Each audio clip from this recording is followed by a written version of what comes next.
Shalom, shalom, shalom. I want to give all praises to Yahweh, Bahashem, Yahweh Shai, Bahashem, Rakah, Kodash.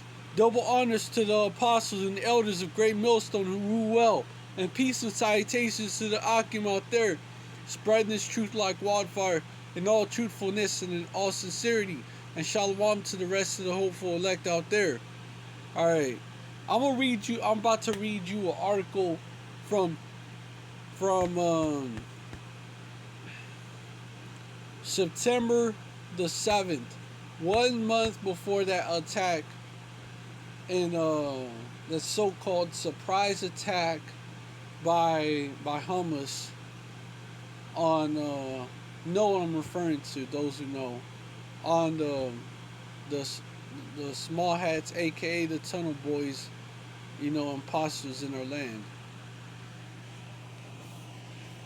And it's called, as you can see, if you can see it, why the anti-Semitism, you know what that, I already said it, Awareness Act matters.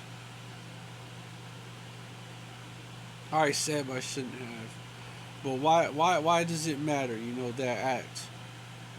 There's much more work needed to be done to ensure turning it into law and making sure that universities are following it. And it's by JNS. September 7th, 2023. Yup. JNS. As we head back into a new school year, we know that our American-ish students will be on the front lines of the battle against rising anti-S. Many of our students, which we have taught to cherish and protect their, identity, their Z, know what I'm talking about, man, their Zism, and their deeply nurtured connections to this so-called state of Israel, may face much hostility from both their anti-Z peers as well as from their professors. Anti-Zist peers as well as from their professors. As they head back to their campuses over the course of the year, many will be confronted with chants of "from the river to the sea," yeah, that will be free. You never know, this new act is gonna be passed, if this video is gonna be taken down or something by YT or something, or they're gonna update their shit, That's why gotta use salt,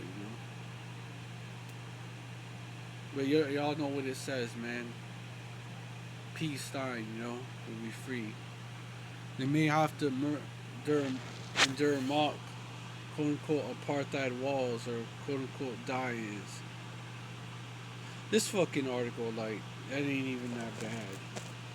But let me continue. Many professors, particularly in Middle East studies, will label the so-called state of Israel, as an apartheid state, quote unquote, a colonial state, quote unquote, or a racist state, quote unquote. You you already know, may see, it's the tunnel boys, may see swastikas drawn somewhere on their campus, which when you look into it, is most of the time done by them. But this article will conveniently leave that out. It might have their mezuzahs ripped down from the doorpost. They might well be excluded from certain clubs or curricular activities if their peers find out they're Ziists, or even 48ers or tunnel boys. Their professors might single them out for ridicule if and when they find out that they're Ziists. One recent graduate told me his professor said, "Had I realized you were a Zist when grading your paper, I would have given you a lower grade," quote unquote.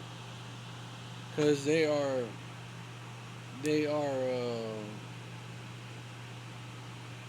because, even then people was waking up to the 48ers BS. But it shows you, this whole article shows you that they had this act waiting in the wings, basically.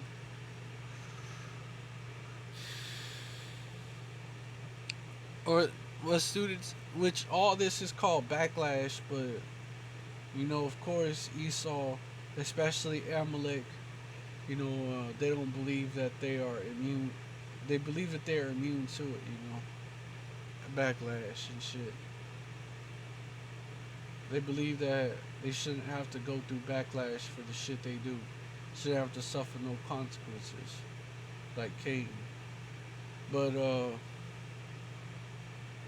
which they are the descendants of Cain in the reincarnation, the Edomites, including Amalek, yeah, including you self-proclaimed so-called J words, you 48ers, you small hats. So this is this right here. Let me get it real quick.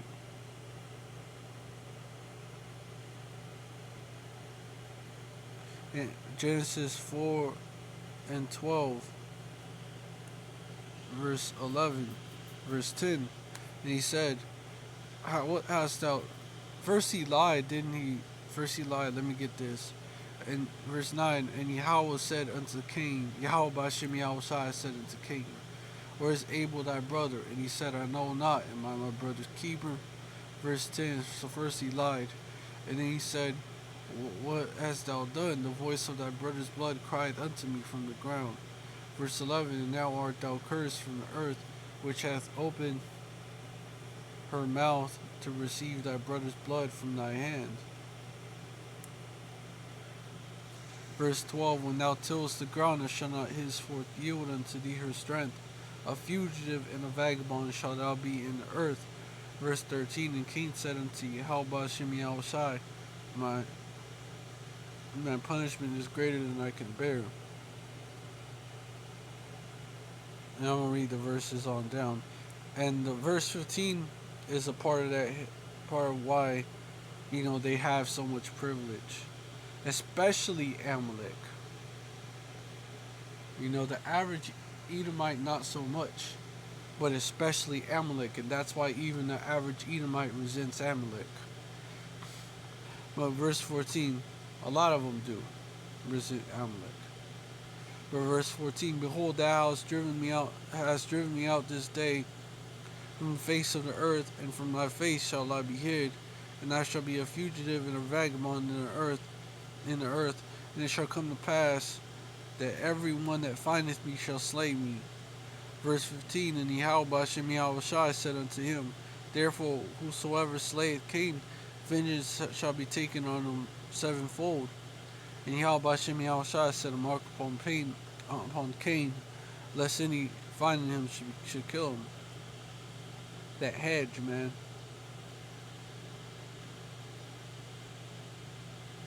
That hedge came with that mark, which was what? That lack of melanin. That was that mark.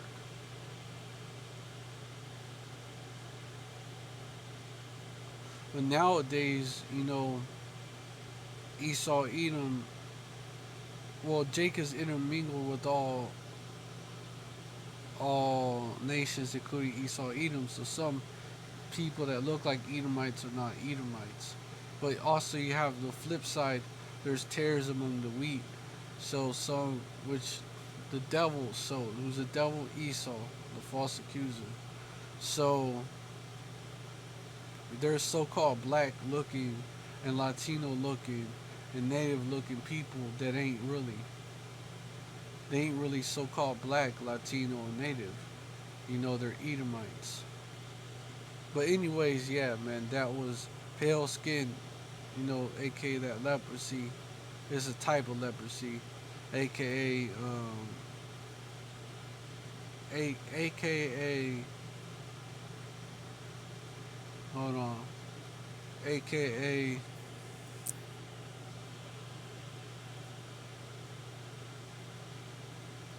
that lack of melanin, that is actually a curse and is the mark of Cain. But it came with the hedge, came with the hedge.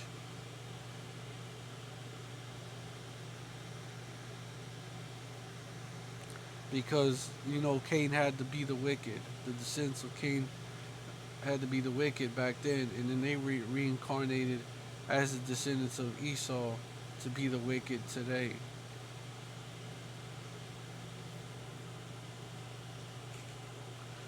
Well, let me continue. But now that hedge is starting to be taken away, because why?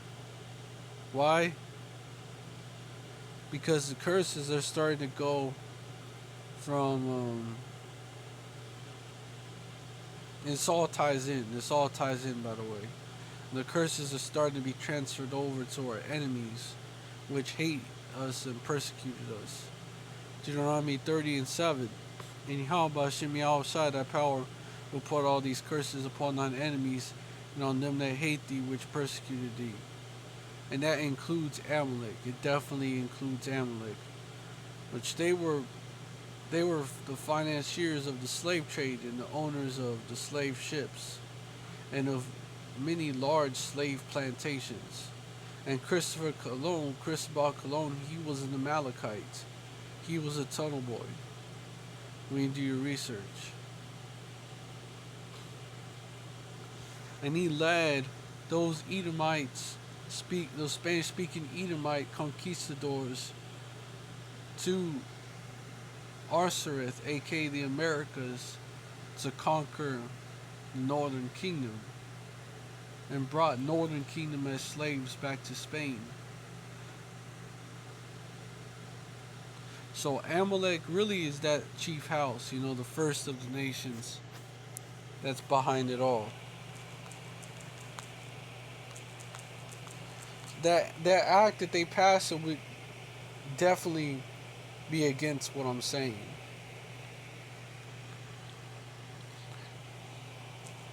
Because they don't want this truth coming out no more. They're tired of it. Numbers 24:20. And when he looked on Amalek, he took up his parable and said, Amalek was the first of the nations, but his latter end shall be that he perish forever. And that is one of the meanings of that.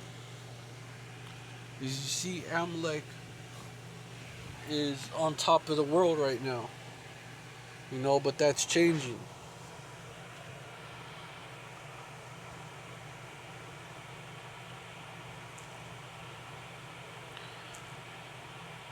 But yeah, this is ahead of that false flag. Well, yeah, it was, because who set? Either way you look at it, because who set Hamas up? The Amalekites, bro. They set Hamas up, and who? Their intelligence agencies, man. The M to the O to the S to the S to the A, and yeah. There's a letter D at the end. They set it up, man, along with the U.S. They funded it, bro. Turning it into the organization that it is today, even after even after it became a T organization, that is still funding it.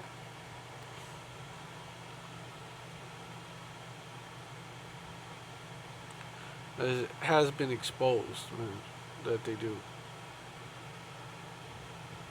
They did.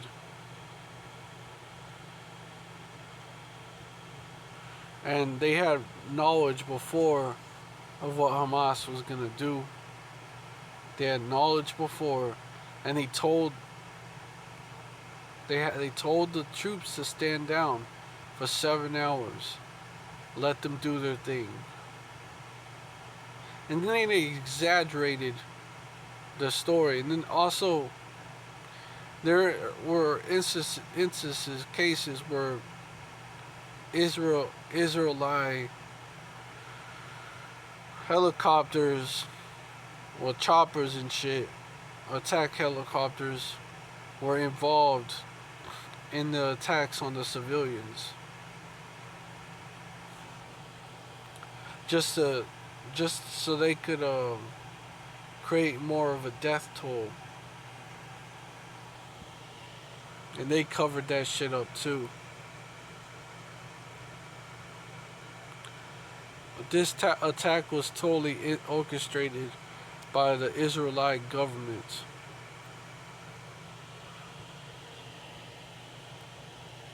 But anyways, back on this article, right? As students head back to Princeton University, they might be taking a humanities course featuring a book by Jasmine Poole, The Right to Maim, Disability Capacity Disability, where she argues that Israel harvests Palestinian, the state of Israel harvests Palestinian organs. Ooh, they don't like being exposed, man. Or they might be unfortunate enough to have her as professor at Rutgers University, where she is the director of the Women's and Gender Studies program. Or they might be lucky enough to go to Oberlin College. Just don't pick that. Anyways, man, they try to make themselves like the victim. Where Islamic Studies professor Mohammed Jafar Maladi has argued that the Iranian massacre of more than 5,000 of its citizens is simply a minor detail. Which is probably some bullshit where they try to they were involved in overthrowing the government.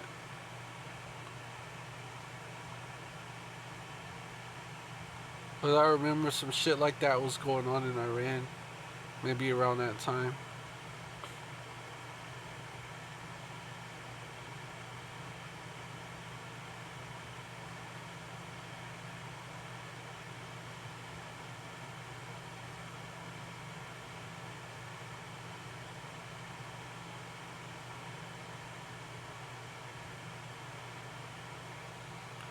Oh, shut up. Looking through this shit. They're basically trying to justify cracking down on free speech, you know what I'm saying? Oh, so and so is a anti-S because they say something that offends a 48er or a small head. Whether it's, they don't care if it's true, man, even if it's true. Which they are, and they are S words. They're just Amalek. They're not Israelites or real Jews. Well, to be an actual Jew, you have to be an Israelite, and they're not. Continues to rise its monster's head. Shut up. It is a. Shut up. Some of this be lies too. But look, as we witness, back all the way to my points, I had to skip all that because it's bullshit. As we witness it, but you see what they say. See what they say. They're basically people that dare criticize Amalek. You know. As we witness a disturbing surge in so-called anti-S-word incidents within the U.S., the Anti-S-Word Awareness Act of 23 will be introduced later this week by Reps Mike Lawler, Republican, New York, is bipartisan, and Richie Torres, D. New York. The bill stands as an essential tool in the fight against this ancient hatred. MEMET was the first organization to introduce this legislation to this courageous congressman, and we as the people should remain profoundly internally grateful to each of them for undauntedly advocating on behalf of our people. Yeah, because they're beholden to AIPAC, American Israeli Political Action Committee. They get funds from them. They get bread from them. So if they're, of course, they're gonna promote their agenda, which shows their privilege, man, of these 48ers, the lobby for a foreign nation.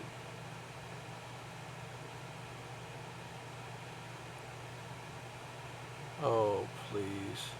Just looking through this shit right here, bro.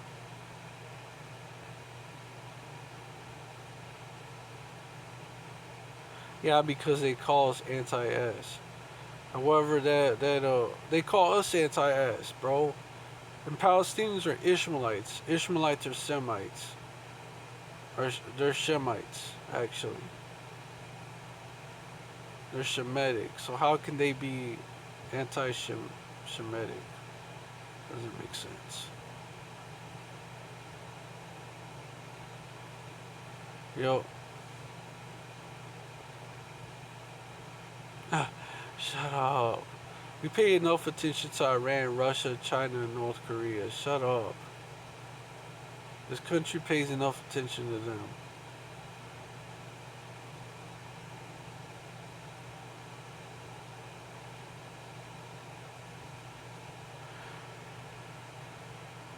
Okay, they're obviously gonna be biased, but still. But you get the picture. They've been Amalek been having this shit slow cooking. He had this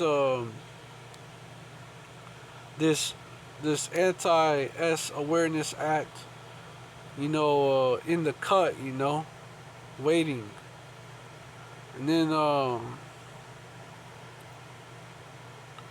when these devils, when they staged the October 7th shit, that was like their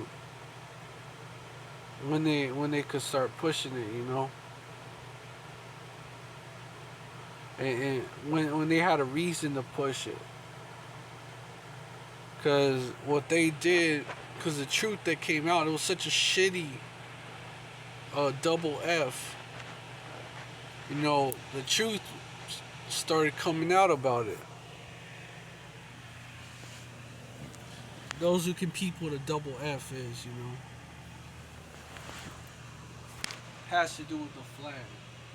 And the other word has to do with something not being true. The opposite of true. That's the other word. It starts with the F. But anyways, yeah, that double F. That was ultimately orchestrated by the Israelite government.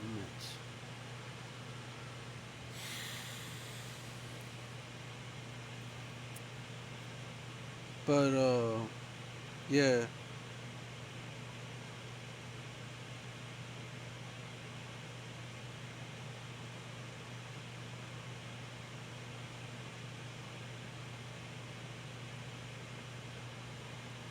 Hey, the truth came out about it, and then their response was brutal, even more brutal. The response of the Israelite governments on the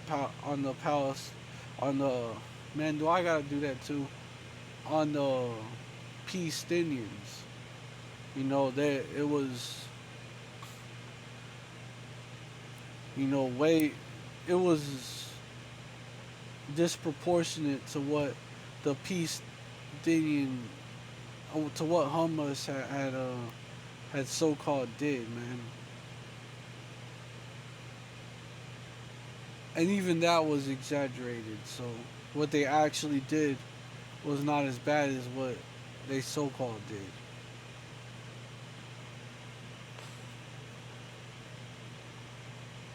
So now there's been backlash because they trying to wipe those people out, man. So now and people see that. So now there's backlash, even more backlash against the states, the so-called states of Israel. Now there's even more backlash.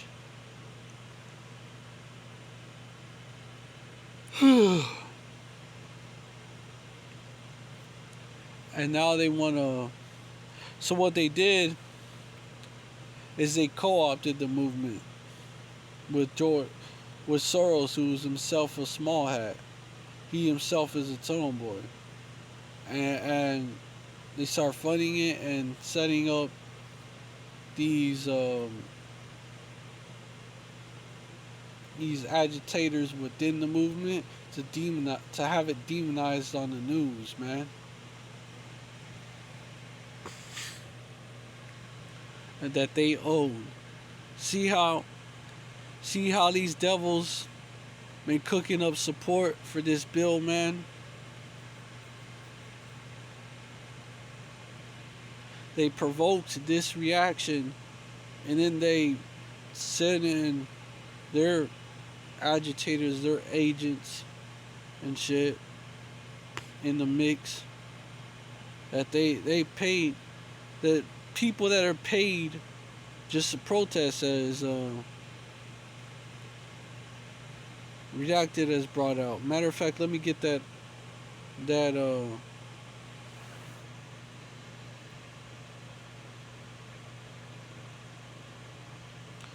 let me get that video. Not this one.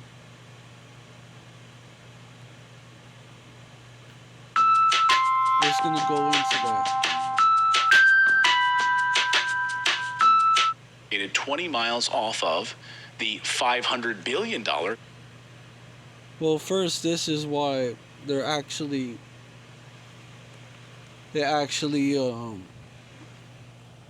started that shit over there, because they actually did it, orchestrated this whole ordeal. And this is the real reason why they were building that port. FYI, this is a side point. But the state of Israel and Babylon, the so-called state of Israel and Babylon, have begun construction on a port located 20 miles off the $500 billion Gaza marine oil and gas fields, where tens of thousands have been killed. Sabrina Singe, a Pentagon spokesman, told media the cost is $320 million and includes the transportation of the equipment in pure sections from the U.S. to Gaza's coast, as well as the construction aid delivery operations. And they're doing it in the guise of basically their so-called excuse, is we're doing this to deliver aid. But they're also sending troops there too.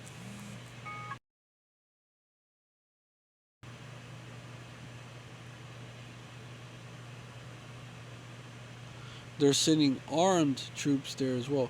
I don't play it back. Many Americans, by the way, fair use.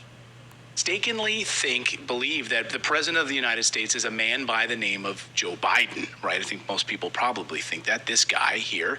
But of course, that's not true. We all know that guy, the actual President of the United States, is a man by the... Basically, Joe Biden is just a puppet. Name of Antony Blinken, which is this guy. This is the real president of the United States. Regardless of the fake Secretary of State title that he holds, he's actually making America's foreign policy decisions, delivering those messages right to world leaders. Last week, flying to China, demanding that they stop supporting Russia. Then to Ukraine to make sure that Zelensky knows, hey, more money is on its way. Don't you worry about a thing. We've got more money coming to you as part of our CIA-run war in Ukraine. And then there's, of course, his vice president is a man by the name of Alejandro Mayorkas. He's in charge of domestic U.S. policy. So see how this works? Blinken is in charge of the foreign policy. Mayorkas is in charge of domestic policy, working in lockstep, by the way. Bringing 10,000 or tens of thousands of illegal immigrants into the United States, displaced Palestinians into the United States out of the Gaza Strip. This, of course, was always the plan, which you'll see in a moment. But both of these guys report to a man, their boss, by the name of Benjamin Netanyahu. But he doesn't live in America, where maybe you live. He lives in a place called Israel. That's why President Blinken has been racking up so many frequent flyer miles to flying to Israel over the past few months. He's going to his remote office on a regular basis, his WeWork location in Israel. Here he is. That's why last night, once again, Blinken arrived once again last night at his WeWork office in Israel to talk to his boss, Benjamin Netanyahu. Now, the last time Blinken stood before Netanyahu, he said, "I stand before you as a Jew." Those were his words. When Biden was set to pick Blinken, Yup. You know, he's you already know. as Secretary of State, of course, Israel was very happy about this. They loved this idea. In fact, the Jewish Journal said, quote, "Blinken, 58, has been one of Biden's closest policy advisors for over a decade and espouses the opposite of Trump's America First agenda." So that means America last? Yes. So we like him. This is why we stand behind Blinken, because he is really anti-America First, literally in the Jewish Journal, and echoed across. So by that we can deduce he'll be putting us first? No, he'll be putting The Israeli readership. I guess. I don't know. I mean, It's not America he's putting first. Don't think that for a second. So Blinken is anti-America First. Got it. We got that. That's why they love him so much. By the way, as Colonel McGregor points out, Americans are beginning to figure out that they have no real representation in Washington. The two parties are... Which is why the sedition among men is going to get a lot worse.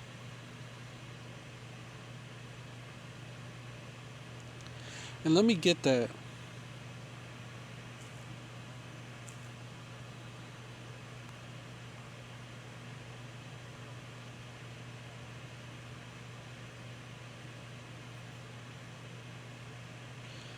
For there shall be sedition among men, and invading one another. They shall not regard their kings, nor princes, and the course of their actions shall stand in their power. Even verse 15, for the sword and the destruction draweth nigh, and one people shall stand up to fight against another, and swords in their hands. Because it's going to get worse. Think it's bad now, it's going to get worse. Verse 17, a man shall desire to go into a city, and shall not be able. Verse 18, for because of their pride, the city shall be troubled, the houses shall be destroyed, and men shall be afraid. But verse 17, is also going to come about through martial law, which is going to happen from that. That'll be part of the reason that martial law happens, if not the reason.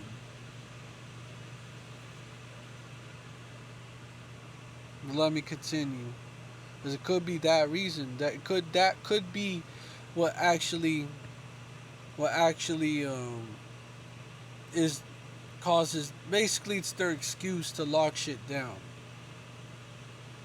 and bring about martial law. But let me continue. In Washington, the two parties are quickly becoming irrelevant. The truth is, we have one party, the Uniparty. So Yes, that's clear to me increasingly every day. Yeah, and I think... Let me get that. That's in Revelation. Hold up. Revelation 13 and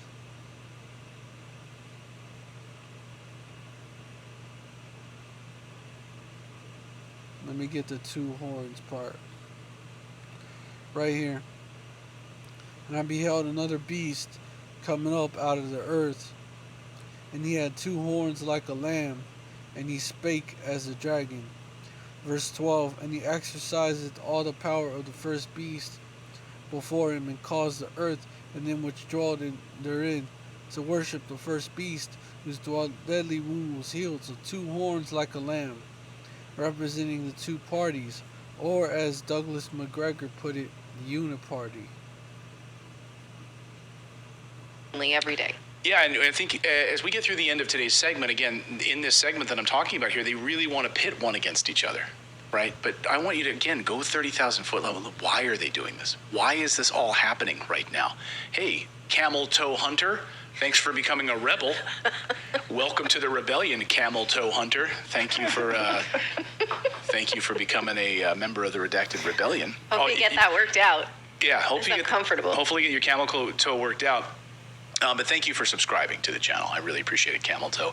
So on the Blinken agenda, during this meeting, a few big points to further drive America into the ground. So you're meeting with Netanyahu. What are you going to be talking about? Clearly, first on the agenda is moving thousands of displaced Palestinians out of Gaza before they're killed in Rafah to settlements designated by the United States and Israel. This has been part of the plan for a while. Including free flights and free passage right into the United States. As CBS News has obtained the documents right from their friends at the CIA, they're sort of testing the waters, so the CIA gives CBS News their documents. Remember, they're very, very close, the CIA and CBS. In fact, perhaps maybe the closest news organization to the CIA. But here they are. Here's the documents. Here's what's going to happen. CBS, you go on the nightly news and you tell America what's about to happen. White House is considering welcoming some Palestinians from Gaza into the United States as refugees. This is according to internal federal documents obtained by CBS News. The Palestinians under consideration would include individuals with immediate family who are either U.S. citizens or permanent residents. Last year, the U.S. moved 60,000 refugees from around the world, but only 56 of them. And that's for now. Were Palestinian. You're the guy with the gun, the person who would do anything to protect the ones you love. But did you know you could go to jail for simply doing the right thing to keep your family safe? Don't end up... Refugees from around the world, but only 56 of them were Palestinian. So we're going to really amp that number up. Only 56 of them. We're about to kick this shit into overdrive. 88 miles an hour. You're going to see some serious shit. According to the report, one proposal would use the United States Refugee Admissions Program. You always have to find the programs, like where's the money, who's the facilitator, how can we use the NGOs to make all of this happen? So they're going to bring Palestinians into the United States as part of the Refugee Admissions Program with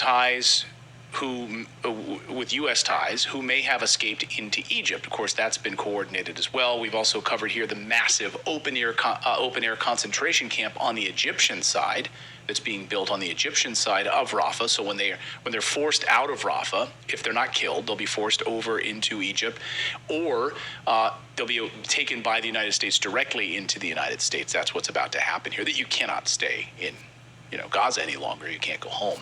So those who pass the eligibility requirements then will fly into the United States with refugee status, receiving housing assistance. We've already been told from the Biden administration they will be given basically a stipend to live in the United States. They will be given rent. And they'll have a path towards citizenship. So this plan doesn't happen just overnight. Of course, this has been many years in the making. Democrats support this plan 100%. Here's the alarm bell pulling Jamal Bowman says, yes, bring them into the United States. Should the United States bring in people from Gaza? Well, we are a land of immigrants. It's gonna go into the protests in a few more minutes, I believe. And we are a land of asylum seekers. Anyone escaping persecution and oppression and violence, the United States has always been an open home to those people. So whether they're coming from Palestine, Honduras, Guatemala, El Salvador, Mexico, Haiti, they're coming here to contribute to our economy, which 99.9% of them are. We've always been a place to open our doors to immigrants coming here. So yeah, fully support that. And also fully support amnesty for the migrants who have been here for quite some time. Yeah, so if you're here illegally, amnesty, and we're ready to bring you in from Palestine. Okay, wait. A couple things. Can we just put up a still that video What still? again? Just put that video again, but don't play it. Okay. Are you able to do that? It's okay. Should the United So first of all, he needs a bigger coat. That button's hanging on for dear life. Second of all, what he said about Palestinians coming here to contribute to their economy is a fundamental lack of understanding of what they want. They would like to live where they live, own that land as a nation state, and not be bombed. They're not like, oh, let me go and live in America and start a new life and contribute to their economy. No, they have a dream for a sovereign state of Palestine. So It's like that's stupid. That's a stupid thing to say. Well, this is all part of the disruption plan, right? The United States goes in, disrupts those countries. He mentioned Guatemala. He mentioned Honduras. He mentions all of these areas that we knowingly funnel money and weapons into in order to destabilize those countries. We're actively... And this is this right here. Habakkuk, chapter 2, verse 5. Yeah, also because he transgresseth by wine. He is a proud man, neither keepeth at home, who enlargeth his desire is hell, and is his death, and cannot be satisfied, but gathereth unto him all nations, and heapeth unto him all people. And who is he? Esau. The modern day version of the Chaldeans. Esau, Edom. Revelation 6 and 8, shows that. And looked and behold a pale horse, and his name that sat on him was Death, and hell followed with him, and the power was given unto them over the fourth part of the earth to kill with sword and hunger and with death and with the beasts of the earth.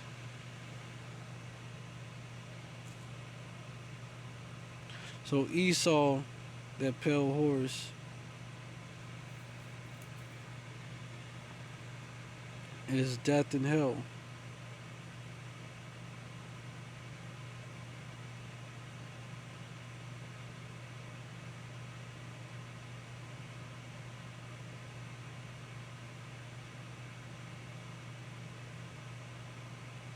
Is as death and as hell, yup.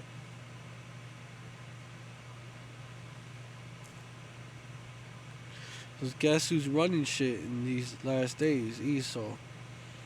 So, guess who has the power to do all that? Because he was given that power. Esau. The Edomites. Specifically the elites. Well, let me continue. In order to destabilize those countries. We're actively funneling money and weapons into the very areas where we're driving people into the United States. These people don't want to be in the United States. They want to be in their home countries, but they are being driven out. So we always talk about the end of this, which is them coming across the border, but we don't talk about the destabilizing on the front end. It's almost hilarious. These aspirational Palestinians who want to become a part of the American economy. Right. Their aspiration is for their homeland, for their own home, to live in safety. Now, of course, Palestinians can't stay in their own homes in Gaza. We've already established that. Like, they've either been destroyed or you're not allowed to stay there any longer, of course. Overnight, Netanyahu announced that they will attack Rafah. That's the southern portion of Gaza, of course, where all the Palestinians are being held at this point. So they'll either be killed or they'll be resettled in the United States. Of course, the people there are starving, and aid trucks getting into this area with rice or other grains is nearly impossible. Israelis like to play a game where they attack these grain trucks like they did last night. It's so fun. They're laughing about it. They're laughing. These starving people can't eat. That fat guy doing the dumping looks like he hasn't skipped a meal in months. So it's okay for him. Let's just dump him on the street. You can't. No, so bad he's got plumber crack. Yeah, he's got that fat bastard. That fat bastard can throw people's food on the ground and then stomp on it and laugh and run away. And that's great. So glad you hopefully you can sleep at night. Meanwhile, many people are wondering why Jewish billionaire George Soros is funding some part of the protests. Why are they all using the same tents? When reporters ask some of them why they're there on college campuses, they don't know how to answer that question. Well, I don't know. I don't even know what's going on here. Okay. Why are you here? Stick a bunch of fake agitators inside. Esau always funds the opposition. Of legitimate protests. So Esau can control it. And you have a perfect Soros concoction. He's been doing this for years. For years he has. Occupy Wall Street, sound familiar? And anyway, it's hard to tell the real ones from... Just to basically discredit the opposition. And by having them look look bad on the news and shit.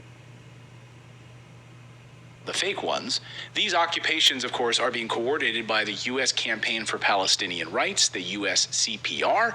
Journalist Gabriela Cuccia explains. USCPR, U.S. Campaign for Palestinian Rights. Who knew? And it's funded by everyone's favorite guy, George Soros. His organization actually pays what they call fellows who start protests on campus. You gotta love capitalism, am I right? They like the socialism thing. They don't want to get money's bad, America, the worst. But here we are, capitalism. This organization pays up to $7,800 to community-based fellows. And then for campus-based fellows, they get somewhere between $2,880 to $3,660. Very specific. Who wouldn't want to sign up for that type of money in Joe Biden's economy? Right. With inflation running amok right now, this is exactly the type of... I'm going to make $7,000. And that's the point I wanted to bring out.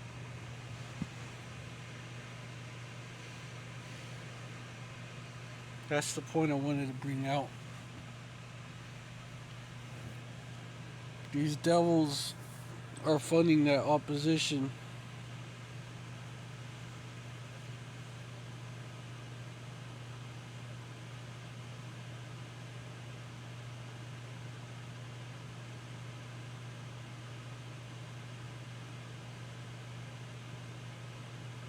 But they're funding these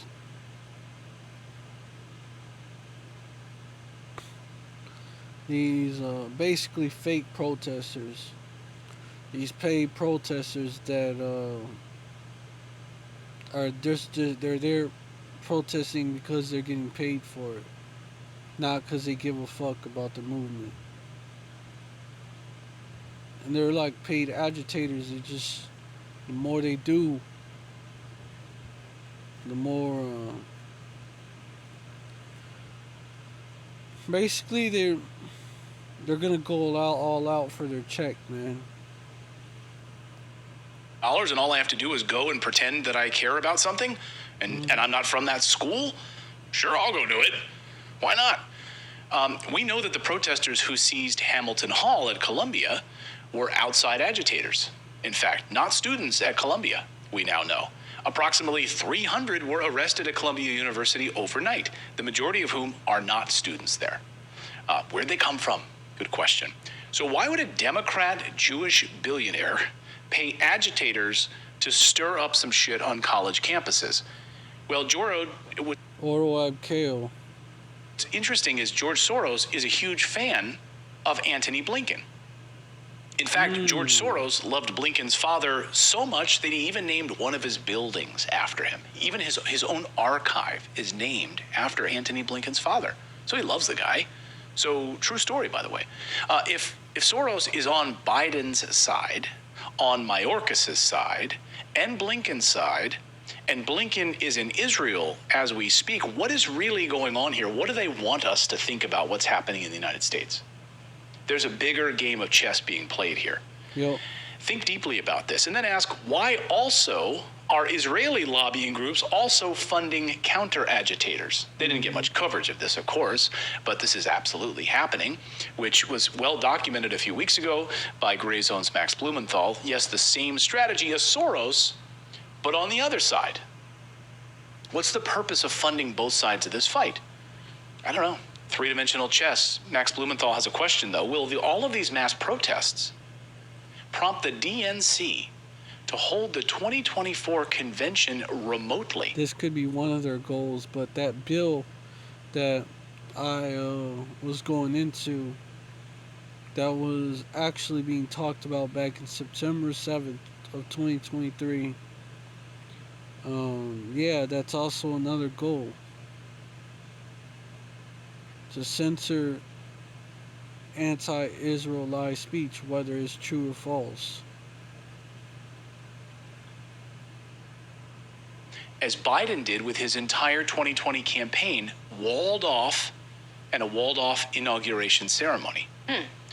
Good question, right? It's a perfect cover. We can't have a DNC because of protests. So Biden is protected. We'll keep him in a cloister. You won't be able to ask him questions. Right. You won't get to see any of it. And it's an interesting point. I don't think that's the full picture and story of it. Who cares about a DNC at this point? But it's certainly food for thought, right? Meanwhile, turmoil continues to engulf college campuses. Natalie's going to talk more about it in a second. Coast to coast right now, from UCLA to Columbia to NYU. Late last night, police entered Columbia University's campus and removed pro-Palestinian demonstrators who had occupied the administration building roughly 20 hours before. Of course, again, as we pointed out, they were not Columbia students. So who are they? This happened under NYC Mayor Eric Adams, by the way, and he held a press conference about it. So as you can see, he's also good friends with, this sellout Jake. He's also good friends with Amalek. He's really happy about it. He said their president, well, their prime minister, not a Jew. These outside agitators coming into our city, we won't stand for it. And he actually referenced Black Lives Matter movement, people coming in from outside and being involved in these things. George Soros funded as well. Seen here, Eric Adams is, by the way, just if you're unsure who Eric Adams is, he's the one on the left. The one on the right is his boss. So the NYPD last night then posted this after they successfully cleared out Hamilton Hall.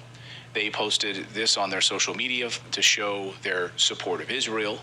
No. Yeah, that was last night? Yeah, this is NYPD's website, or social media post. Because, of course, NYPD has to share that, put that up there with it. So as Netanyahu explained, if you're curious about how all this happens and why are all of these government officials so in bed with Israel, like what the hell is going on here? Netanyahu explained it all back in the 1980s, back when he really wasn't a popular star, back before he became Blinken's boss and Mayorkas's boss. This is how they control the United States. He explained it back in the 1980s. Listen. זה לא מקשה אחת. יש את הסנאט, יש את הקונגרס, יש את הכוח היהודי שהוא עצום, יותר חזק משהיה אי פעם. יש דעת קהל, יש לנו כוחות כבירים בדעת הקהל שמתנגדים למדיניות הזאת. Yeah, so we have very strong influence over the general support of the United States. We have Congress, we have the Senate. We basically are able to control the United States, he admitted. So after this, if you're wondering why, after all these protests, why are we seeing all of this now? Why are we seeing this agitation, this focus in the United States on college campuses right now? All of the media coverage is about it. So when all of the corporate media is covering this, but they're ignoring what's happening thousands of miles away in Gaza, something's probably going on. And sure enough, it is, because all of this resettlement plan is happening while this is happening. This joint port project is now unfolding, which will enable the United States and Israel to... Let me get that shit. Stock getting shit. Let me get that verse.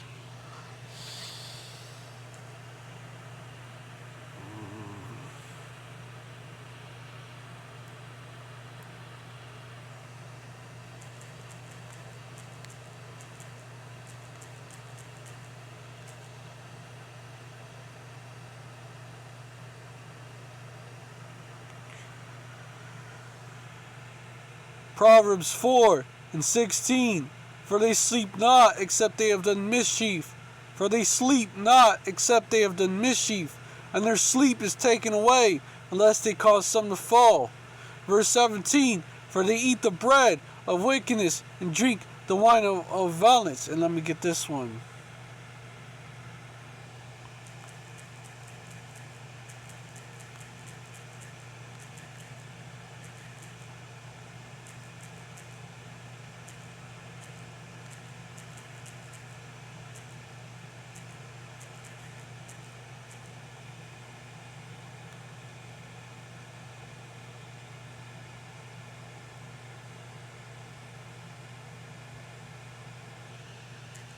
Hold on.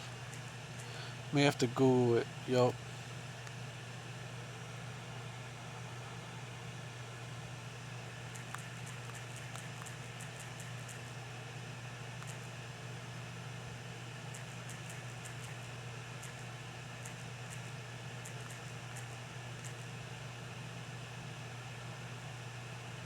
The heart is deep.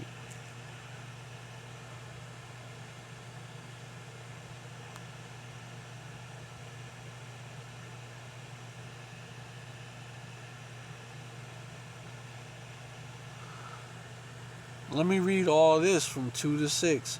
Hide me from the secret counsel of the wicked, from the insurrection of the workers of iniquity. Verse 3, who whet their tongue like a sword, and bend their bows to shoot their arrows, even bitter words. Verse 4, that they may shoot in secret at the perfect, suddenly do they shoot at him, and fear not. Verse 5, they encourage themselves in an evil manner. They commune of laying snares privately. They say, who shall see them? Verse 6, they search out iniquities, they accomplish a diligent search. Both the inward thought of every one of them in the heart is deep.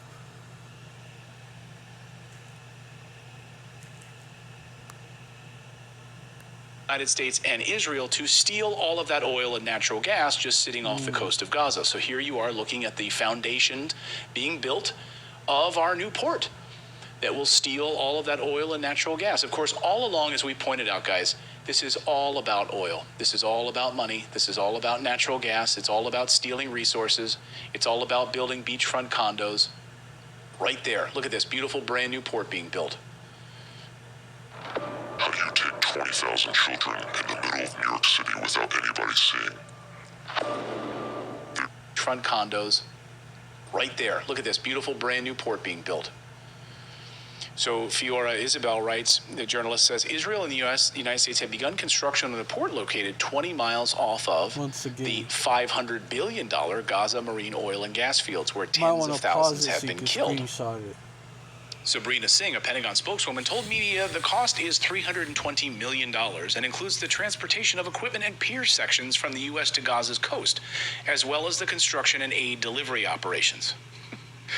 So yes, you American taxpayers are paying for a new port to be built right inside of Gaza.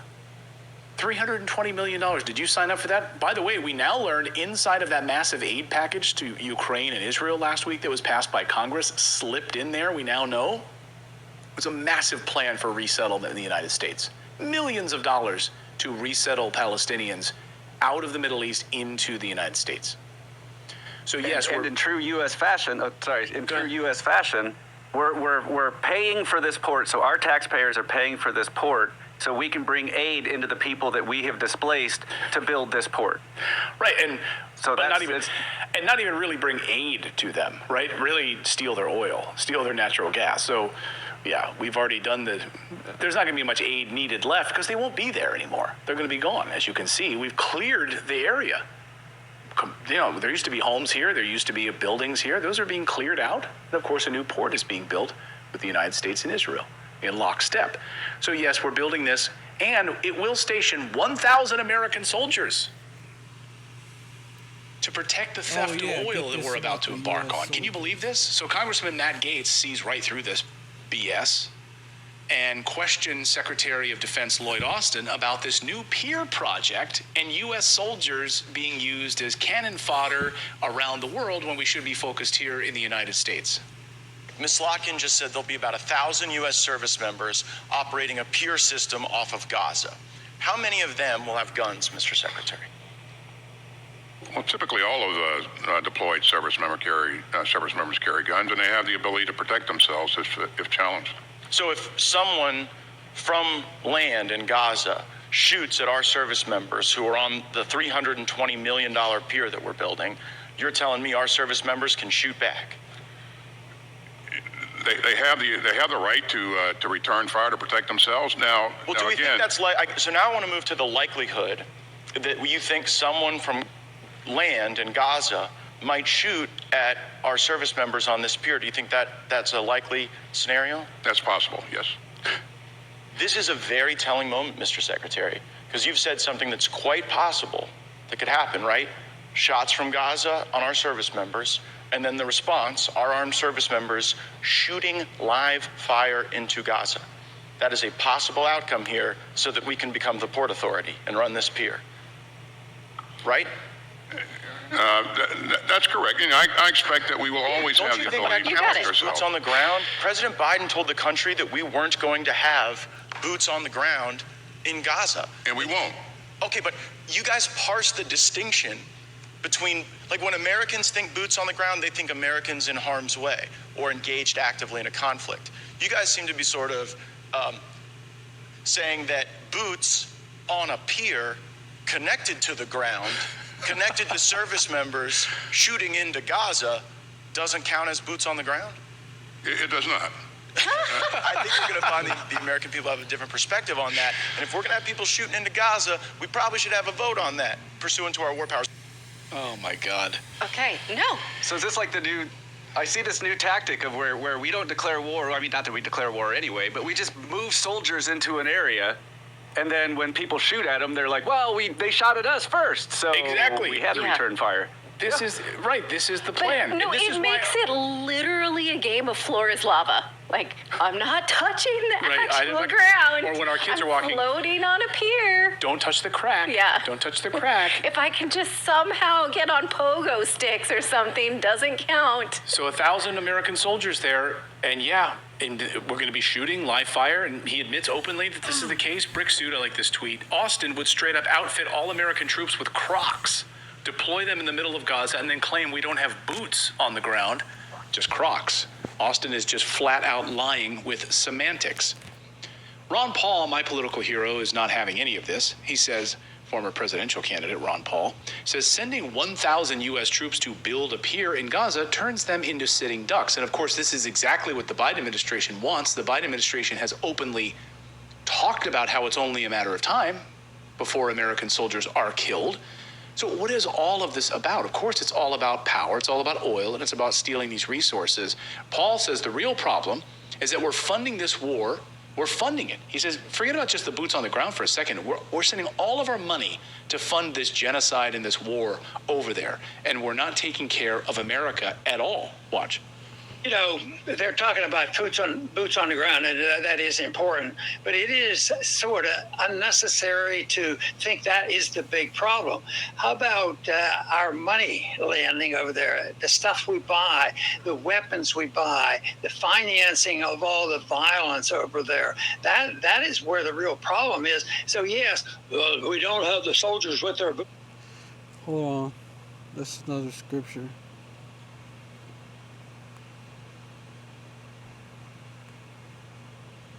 Revelation 6:4.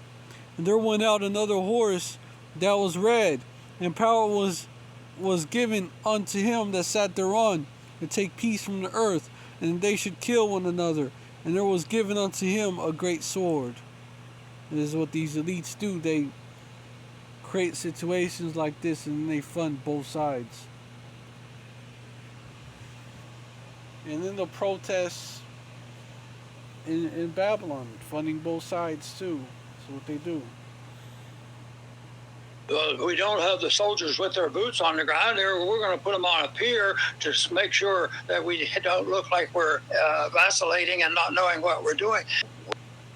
Yeah. So let us know your thoughts on this in the comments below. But, you know, Antony Blinken's still in Israel. We're going to see where this goes with these college protests and where this new movement towards putting U.S. boots and adding our assistance for oil and gas to get those resources out of Gaza right now. So how many of you honestly think that Gaza will be rebuilt and Palestinians will live there and they'll be able to use their own oil and their own natural gas? Like, how many of you think that that's going to happen? In the comments, let me know. I'd love to hear if you think that's going to be allowed. That they will live in peace and have sovereignty? Actually, prophecy that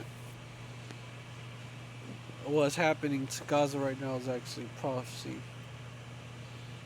Let me get it.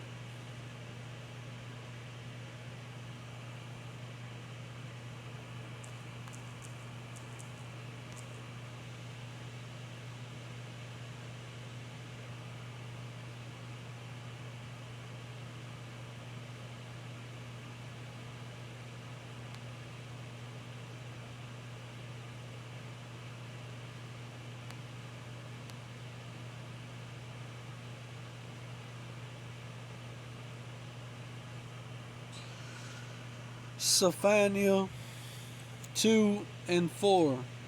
For Gaza shall be forsaken, and Askelon a desolation. They shall drive out Ashdod at the noonday, and Ekron shall be rooted up. Gaza shall be forsaken.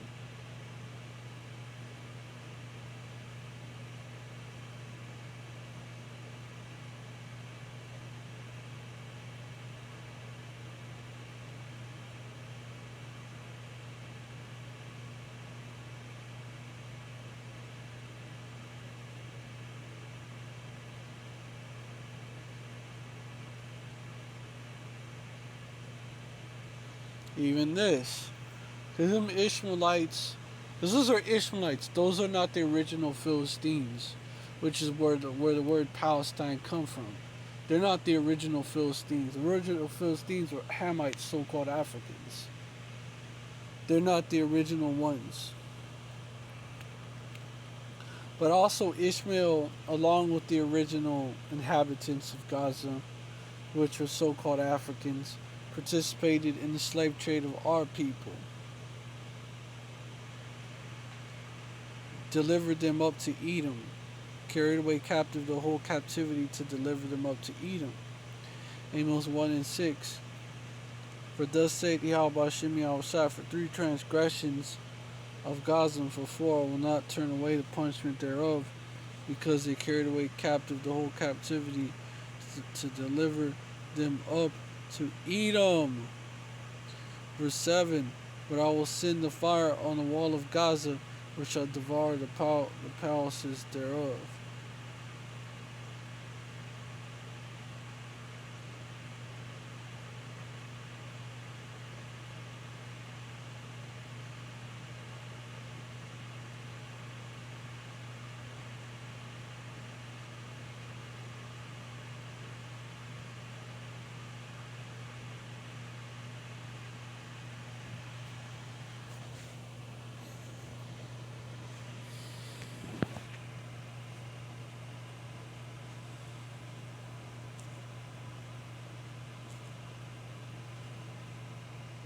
If you think that's going to be That allowed they to will happen. live in peace and have sovereignty?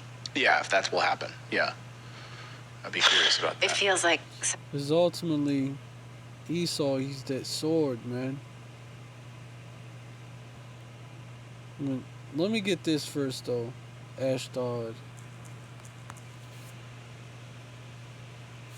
Damn.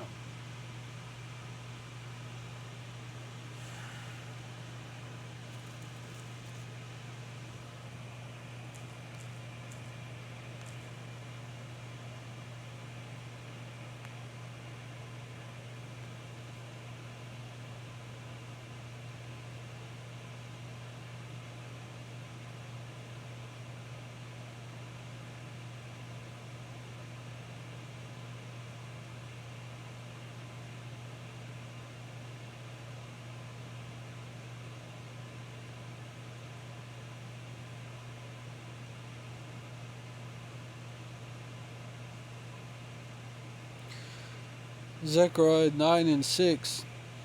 And the bastard shall dwell in Ashdod, and I will cut off the pride of the Philistines, man.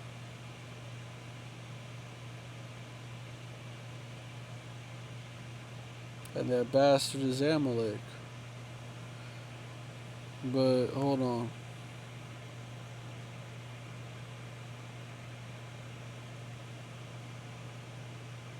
Let me get Psalm 17. Amalek is the descendant of Esau.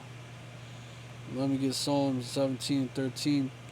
Arise, O Yahweh Hashem Yahushai, disappoint him, cast him down, deliver my soul from the wicked, which is thy sword.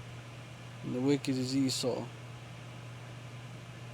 Verse 14, from man, which are thine hand, O Yahweh Hashem Yahushai, from men,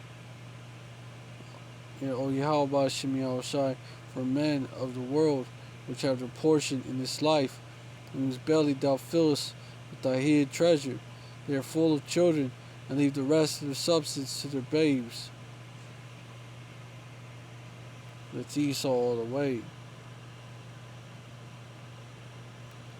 Malachi.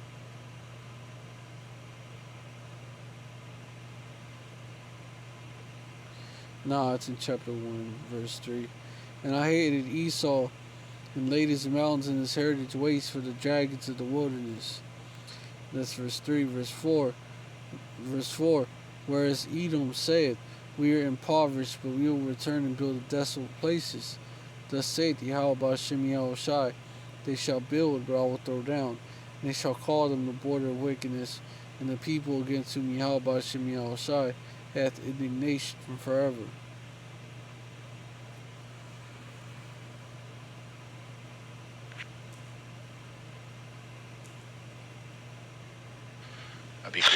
It feels like such a pipe dream.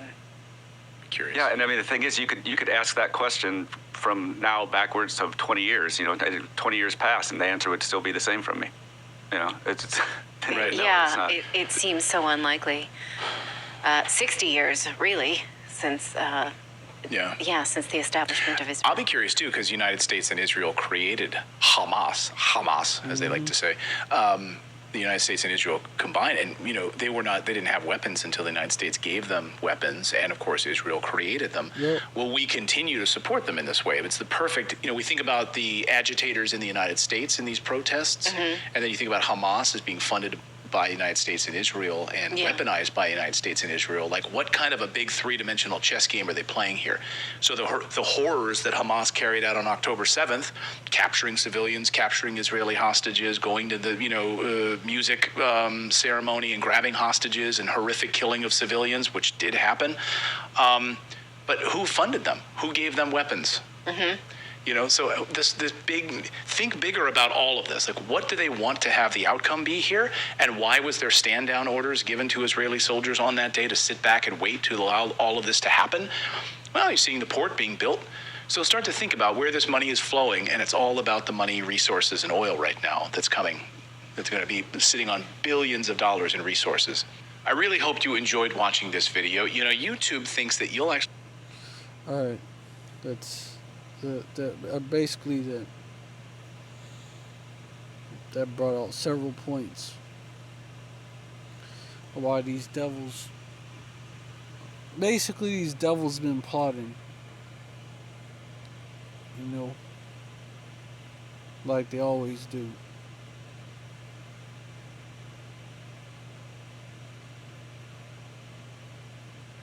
To steal the resources, the fatness of the earth.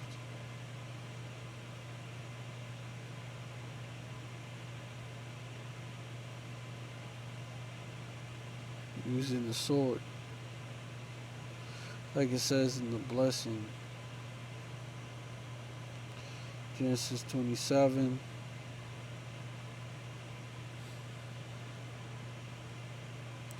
Verse 38. And Esau said unto his father, Hast thou but one blessing, my father? Bless me, even me also, O my father. And Esau lifted up his voice and wept. Verse 39. And Isaac his father answered and said unto him, Behold, thy dwelling shall be the fatness of the earth, and of the dew of heaven from above. Verse 40. And by thy sword thou shalt live, and shalt serve thy brother. And it shall come to pass, when thou shalt have the dominion, that thou shalt break his yoke from off thy neck.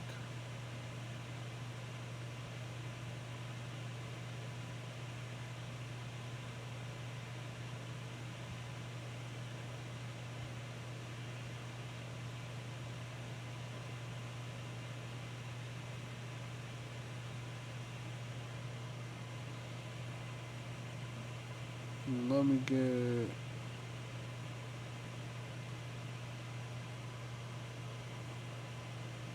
Always gotta have a scammer call. And let me get, what was I gonna get?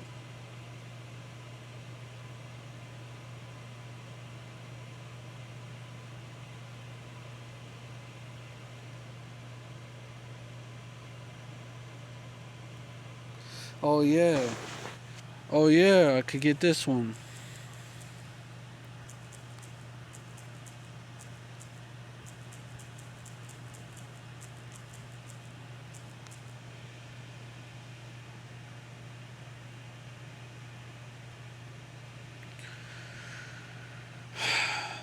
Micah 2:10. Woe to them that devise iniquity and work evil upon their beds. When the morning is light, they practice it, because it is in the power of their hand. Verse 2. And they covet fields and take them by violence, and houses and take them away. So they oppress a man and his house, even a man and his heritage. Verse 3. Therefore thus saith Yahweh Hashem Yahushai, Behold, against this family do I devise an evil, from which ye shall not remove your necks, neither shall ye go haughtily, for this time is evil. Fuck. Another scammer.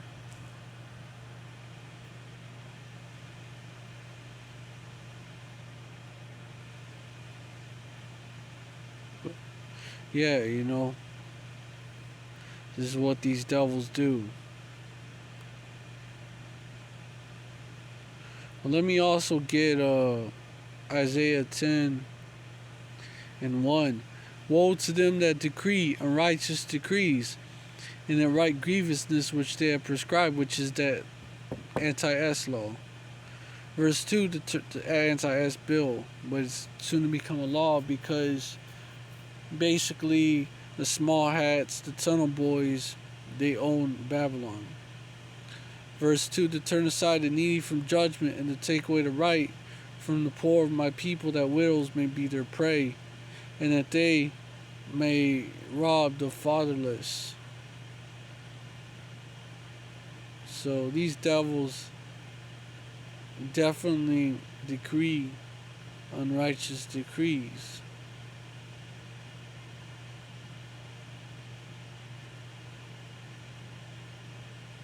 And this is one of them, which will bring about what? Or help bring about what? Amos 8:11. Behold, the days come, saith Yahweh Shem Yahushai, that I will send a famine in the land, not a famine of bread, nor thirst for water, but of hearing the words of Yahweh Shem Yahushai. Verse 12, and they shall wander from sea to sea, and from the north even to the east they shall run to and fro to seek the word of Yahweh Shem Yahushai, and shall not find it. Verse 13, in that day shall the fair virgins and young men faint for thirst.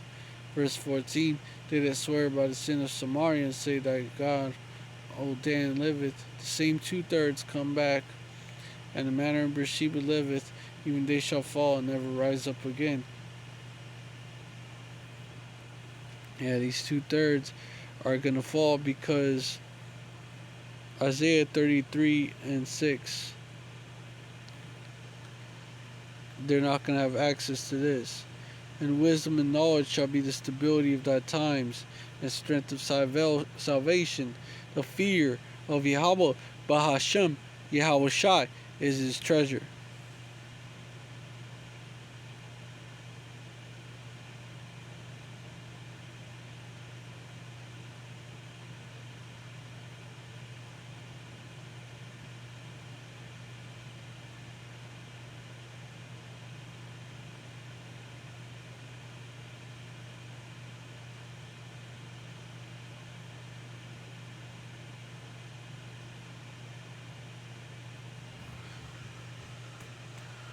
But yeah, I hope this video was edifying.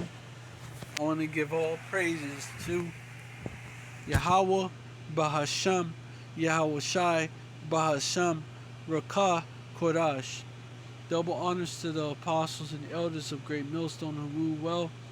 Peace and salutations to the Akim out there, spreading this truth like wildfire in all truthfulness and in all sincerity. And shalom to the rest of the hopeful elect out there. Shalom. Stay strong. Ababa Ball. Death to Babylon. Abadla Adawamium.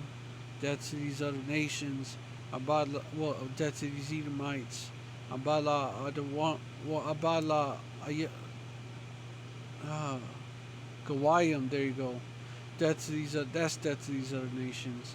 Abadla Ayabyam Nawa. Death to our enemies. The rest of our enemies being 2/3 of you so-called black people, Latinos, Native Americans, and you Israelite foreigners looking like a speckled bird here in Babylon, you Hebrew Israelites, and 2/3 of y'all, you know, y'all gonna die that death by pain, and ultimately, and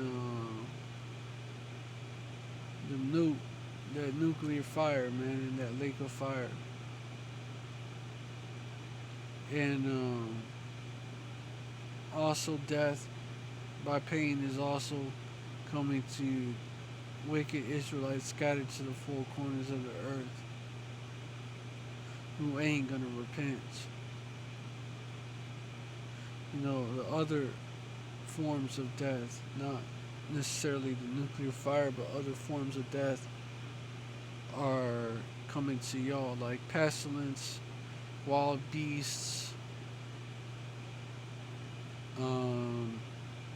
this the sword, which the missiles is the sword, but not that type of sword. That's the nukes are mainly gonna hit Babylon and the state of Israel.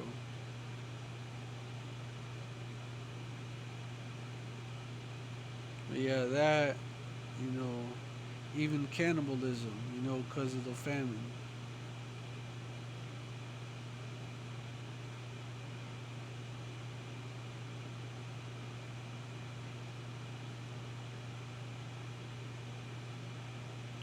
But yeah, with that, I hope this. I already said all that. With that, Shalom, stay strong, Ababa Ball, Wayasha Allah forever. And also, if y'all have a Twitter,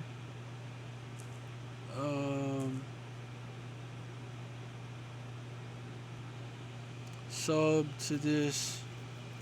I recommend you, well, not really sub, but like follow this brother on Twitter.